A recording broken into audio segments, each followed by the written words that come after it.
Bienvenidos todos a esta nueva actividad de la asignatura Seminario de Investigación o, en otros casos, Metodología de la Investigación.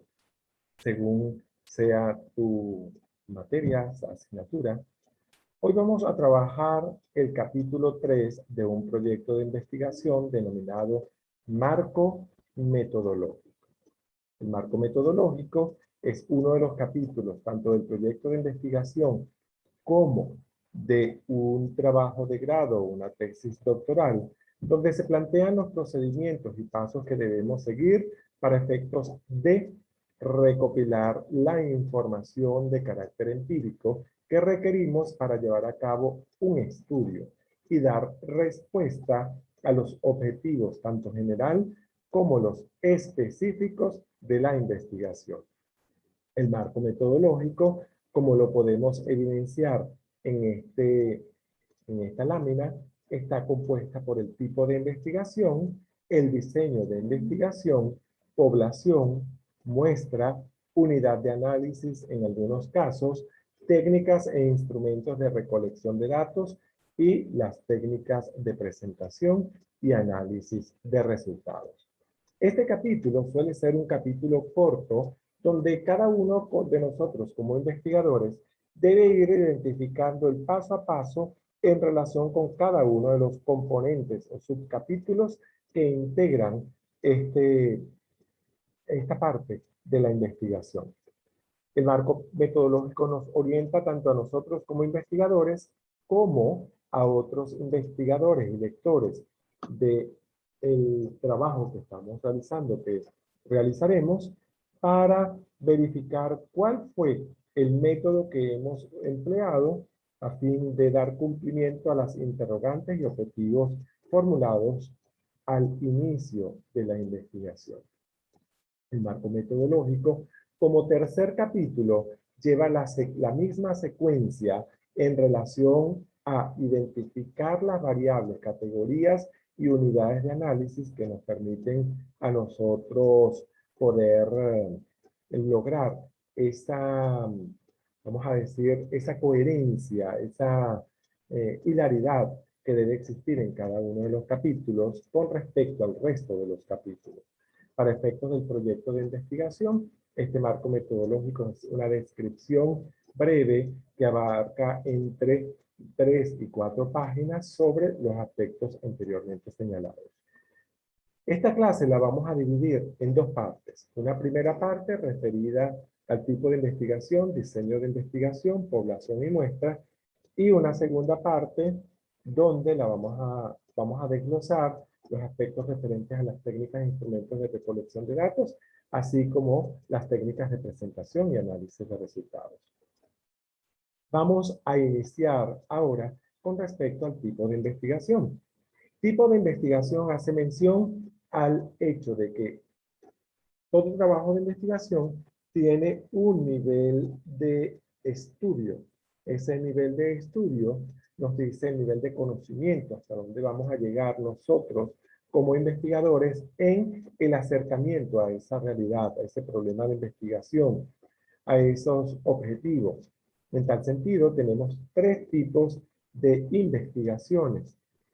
Las de carácter exploratorio, descriptivas y correlacionales o explicativas.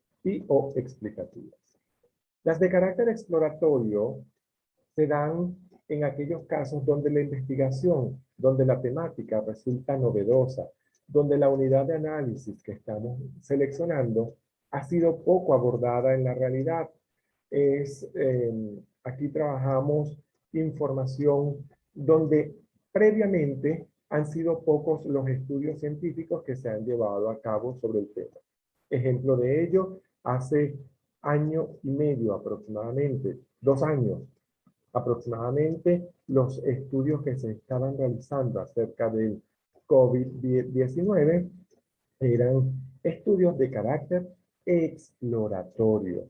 Es decir, no, se sabía muy poco sobre esa temática, no habían estudios previos, y lo que se ha ido es compilando experiencias de investigación para darle mayor rigurosidad científica a lo largo del devenir de lo que ha sido la pandemia.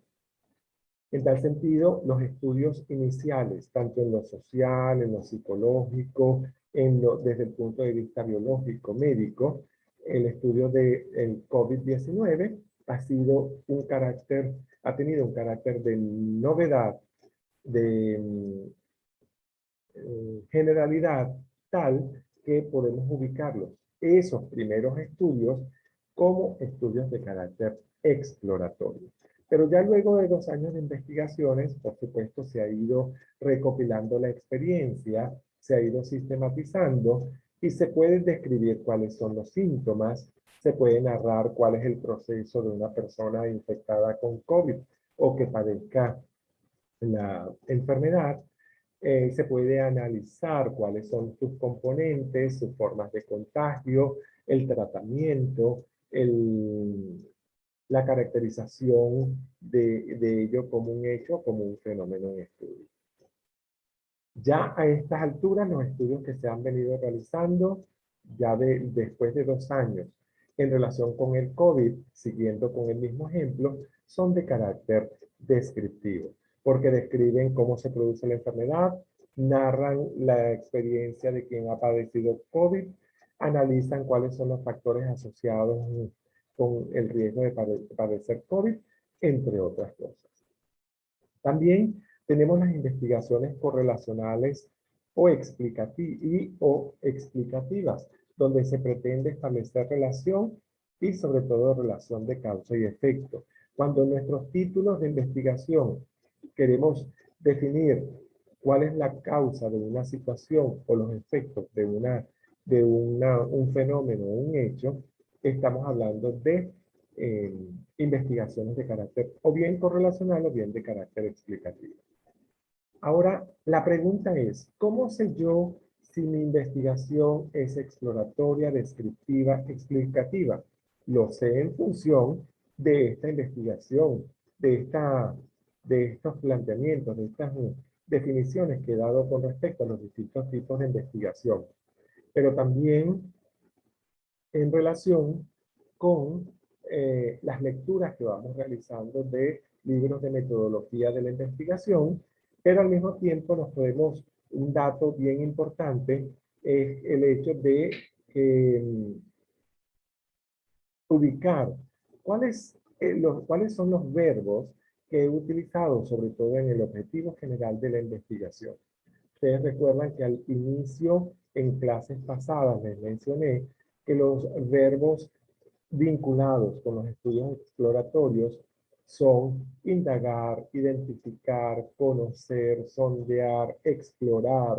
Por tanto, si mi objetivo general de investigación tiene alguno de esos verbos, podemos señalar que es una investigación de corte exploratorio. Pero si mi objetivo general de investigación tiene verbos como describir, narrar, analizar, caracterizar, desglosar, detectar, determinar, establecer, proponer, diseñar. Estoy hablando de objetivos o de investigaciones de carácter descriptivo. Si el objetivo general tiene, por ejemplo, verbos como relacionar, correlacionar, o aquellas frases como establecer la relación, determinar la relación, determinar las causas, establecer las causas, estamos hablando de investigaciones de corte correlacional y o explicativo. Una vez que ya les he explicado el tipo de investigación, vamos un poco a hablar acerca del diseño de investigación que puede ser concebido como la estrategia que utiliza el investigador para recopilar los datos. En tal sentido, tenemos las investigaciones de carácter documental, las investigaciones de campo y las investigaciones de carácter experimental. En relación con la investigación documental, decimos que es de este tipo cuando el trabajo que estoy realizando es única y exclusivamente de corte documental. Me baso en la revisión de la literatura científica vinculada con el tema, en monografías, en trabajos de grado, etcétera, y en otro tipo de información. Cuando se llama investigaciones de campo, aquellas investigaciones donde se recopila información en el sitio, es decir, tengo que trasladarme al lugar que he seleccionado para poder recopilar los datos. En ese caso son investigaciones de campo de corte en sitio, y aquellas de carácter experimental cuando hay manipulación de las variables o cuando se hacen pruebas para verificar que la modificación de una variable, de una sustancia, de una dimensión, de una característica particular, surte algún efecto en la aparición de un fenómeno o en la modificación de otra variable. En el caso de las investigaciones de campo, por ejemplo, yo puedo decir que es una investigación de campo cuando yo quiero hacer un diagnóstico socioeconómico de la población de Naricual, del municipio, eh, de la parroquia, perdón, del municipio de Simón Bolívar, Estado Anzoátegui. En este caso tengo que trasladarme a la población de Naricual a aplicar los instrumentos de recolección de datos necesarios. Cuando tenemos un lugar definido donde se está presentando el problema, podemos decir que es una investigación de campo. Cuando decimos investigaciones experimentales, donde quiero manipular, por ejemplo, la cantidad de sustancia que le agrego para ver cuál es el efecto que produce, cuando quiero manipular el espesor de una sustancia, de un material, etcétera, para verificar su resistencia o durabilidad, ya estoy y voy manipulando esa serie de dimensiones o variables, entonces puedo decir que estoy ante una investigación de carácter experimental. Pasamos luego a lo que es la población. Y la población se dice que es todo aquel conjunto de sujetos o elementos que se encuentran dentro del área geográfica que yo he delimitado. Recuerden que ustedes han hecho una delimitación desde el principio del título, donde, por supuesto, es un sector, una comunidad, un conjunto existe un conjunto de habitantes donde perfectamente podemos señalar que está circunscrita geográficamente, limitada geográficamente. En este sentido, la población finita es aquella que podemos contabilizar. Podemos decir habitantes del conjunto residencial Lomas del Puerto, piso Torre 1. Entonces decimos que la Torre 1 tiene 50 habitantes. Esa sería una población de carácter finito.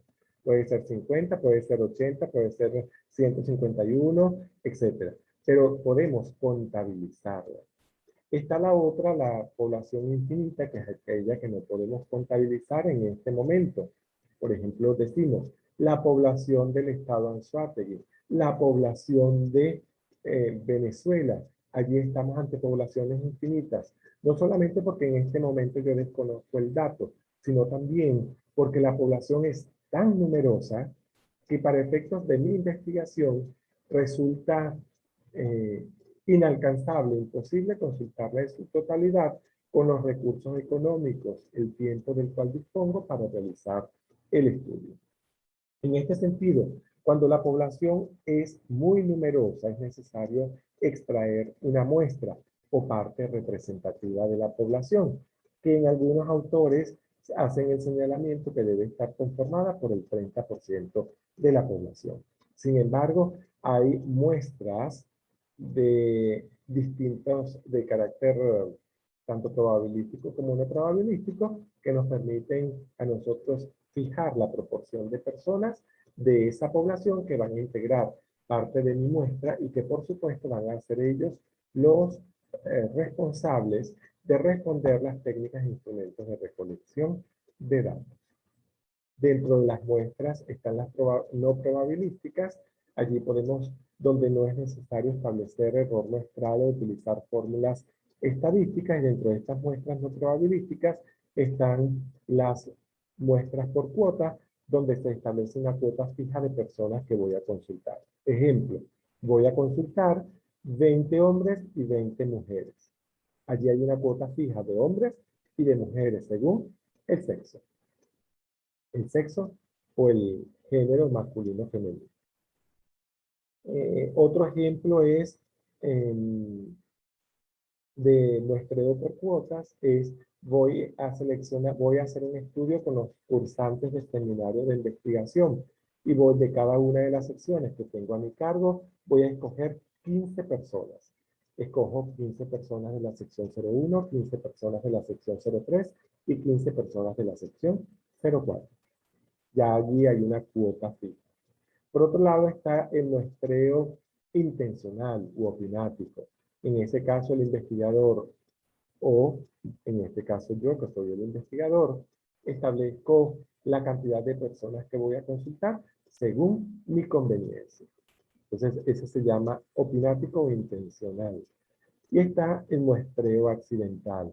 Fijé una cuota de 40 personas que iba a consultar y me senté en un sitio donde cada persona que pasara por ese sitio en cierto horario podía formar parte de la población. En tal sentido, la persona que iba a responder los instrumentos de recolección de datos se decía que formaba parte de la población de manera accidental, porque coincidió en que pasó por el lugar donde se encontraba el investigador.